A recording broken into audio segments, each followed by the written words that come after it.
mais vous voici aujourd'hui diplômés, et c'est avec un grand plaisir qu'au nom de toute l'équipe pédagogique de l'IFAS, mais aussi du personnel en son entier, que nous vous félicitons.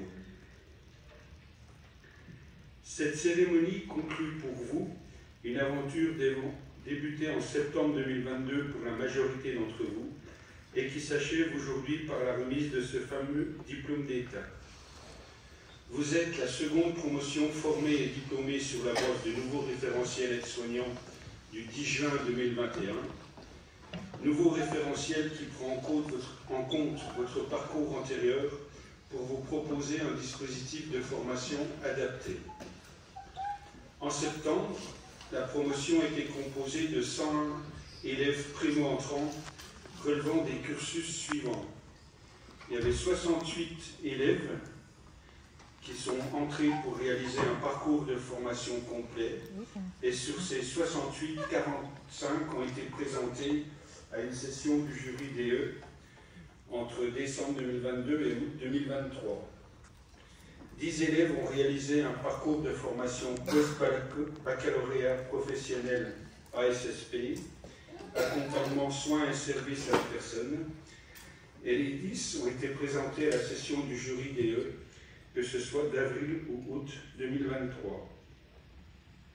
3 élèves ont réalisé un parcours de formation post-baccalauréat professionnel ASSP en apprentissage, et les 3 ont été présentés à la session du jury DE d'août 2023.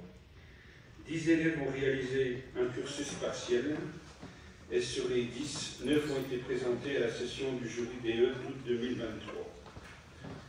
Sur les 69 candidats présentés aux différents jurys, 63 ont obtenu leur diplôme, soit un taux de réussite au diplôme d'État de 91%.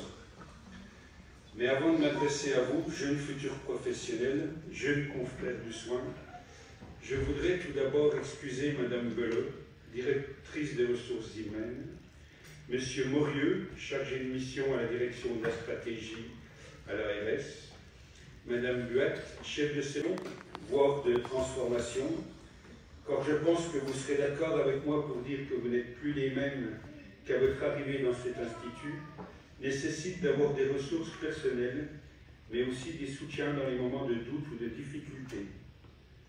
C'est pourquoi je tiens également à remercier vos proches et vos familles d'avoir participé de près ou de loin à votre réussite, et je suis content de pouvoir à nouveau leur dire de vive voix merci à vous aussi. Vous pouvez aussi vous applaudir.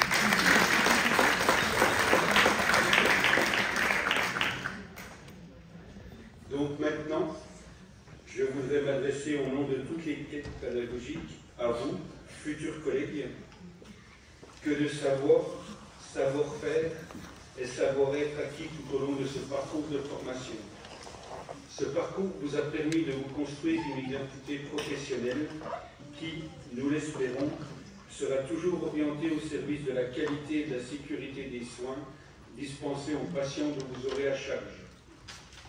La maladie, l'accident ont le pouvoir exorbitant de transformer un être libre et indépendant en un être souffrant, livré aux soins des professionnels que vous êtes maintenant. Et la crise sanitaire nous l'a démontré, et vous l'a démontré pendant vos stages. Les malades dont vous vous occuperez seront souvent plongés brutalement dans cet univers inquiétant auquel ils ne comprennent pas grand-chose. Votre rôle à vous, qui allez passer du temps à leur chevet pour prendre soin d'eux, va consister, au-delà de votre travail technique, à les faire redevenir des sujets acteurs de leur vie et de leur pathologie, à leur rendre leur dignité d'être humain. J'ai l'impression que Mme Muller a plus de succès que vous.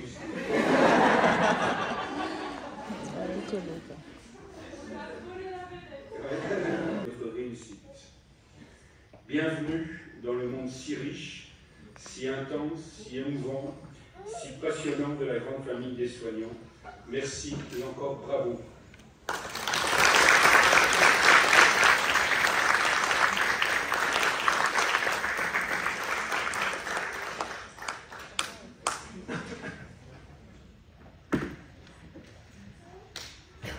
Bonjour, bonsoir à tous. Pourquoi cette personne on va dire bonsoir? soir. Merci à tous ceux qui ont pu se libérer pour cette cérémonie importante. Je crois que c'est un moment très officiel pour beaucoup d'entre vous qui entrez, j'allais dire, dans le monde des grands, le monde des diplômés, après un parcours que vous avez effectué, comme l'a rappelé M. Lehmann, dans votre institut. Je voulais en profiter aussi pour remercier, parce qu'il a remercié toute l'équipe et elle le mérite ô combien, mais aussi remercier M. Lehmann et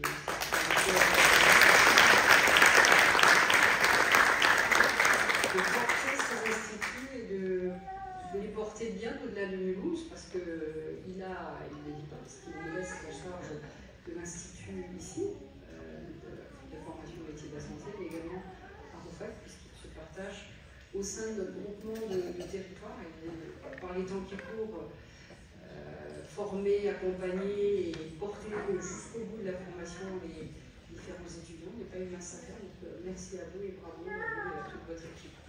Alors je ne peux que m'associer aux félicitations et à tout ce qu'a dit M. Lehmann et remercier tous ceux qui ont fait, celles et ceux, mais il y a quand même des messieurs, là, je vois, qui ont fait, je crois que vous l'avez dit, M. Lehmann, le métier que vous avez exercé. Je pense qu'au sein d'un hôpital, d'une institution, d'un EHPAD d'ailleurs, je pense que c'est presque le plus essentiel autour du patient. Vous l'avez dit, vous allez être au contact de nos patients et nos résidents jour et nuit, les jours de semaine, mais également les jours fériés. Et c'est, je le sais, on le mesure aujourd'hui, par importance de votre vie que vous avez consacrée au service, à l'établissement que vous avez choisi de servir. Je pense que c'est les métiers de la santé d'une manière générale, d'ailleurs je dirais, sont des beaux métiers, des métiers nobles.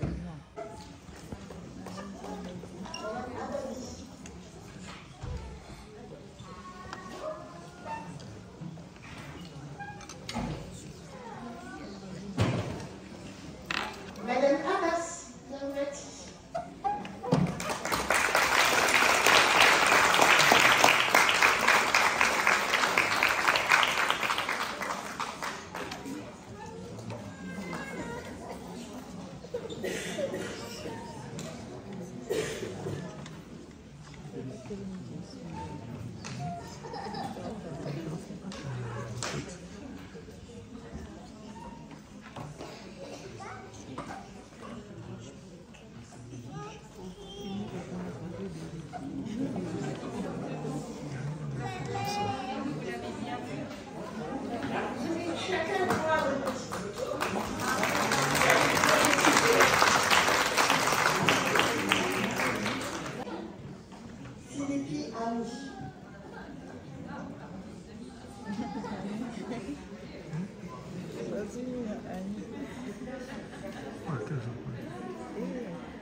Regarde madame tout seul.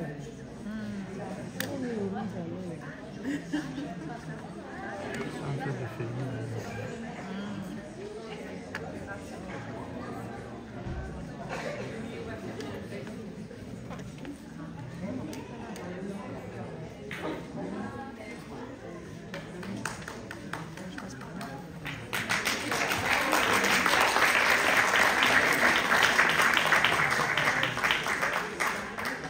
Qui prend les photos?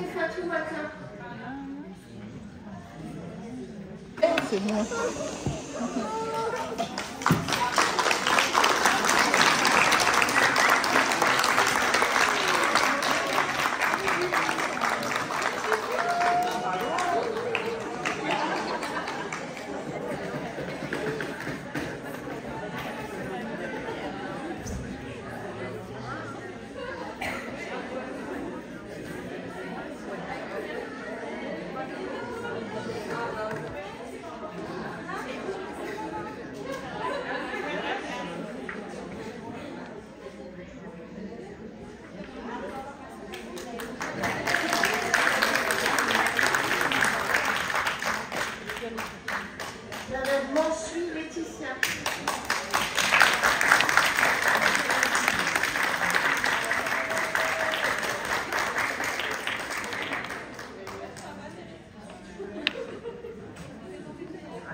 Ils n'auraient pas dû faire ça dans cette salle, franchement. Ah, pourquoi? Il faut descendre les escaliers.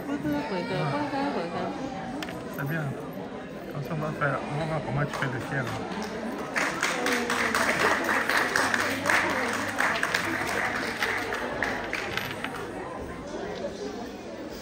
Madame Maréga Nikna. Madame Nekfa Sama.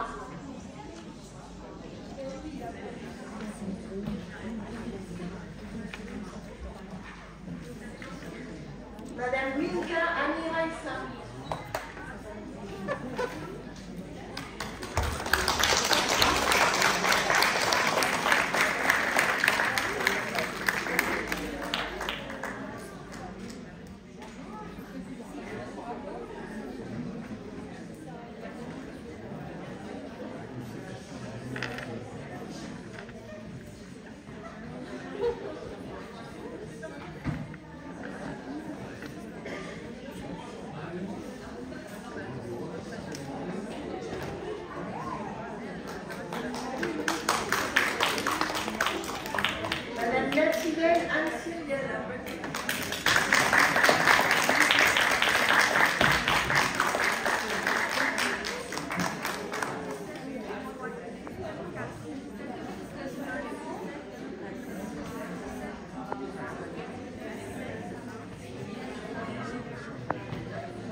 On attend 2 minutes pour faire.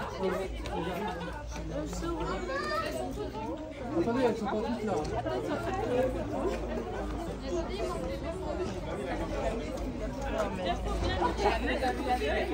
Il faut les descendre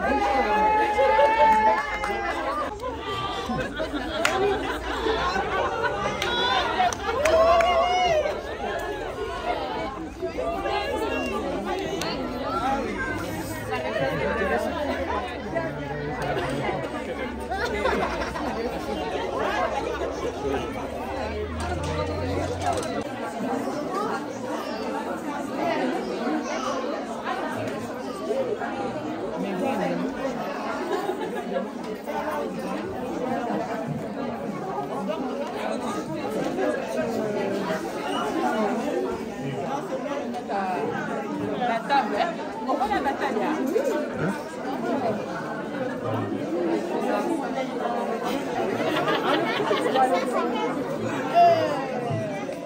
La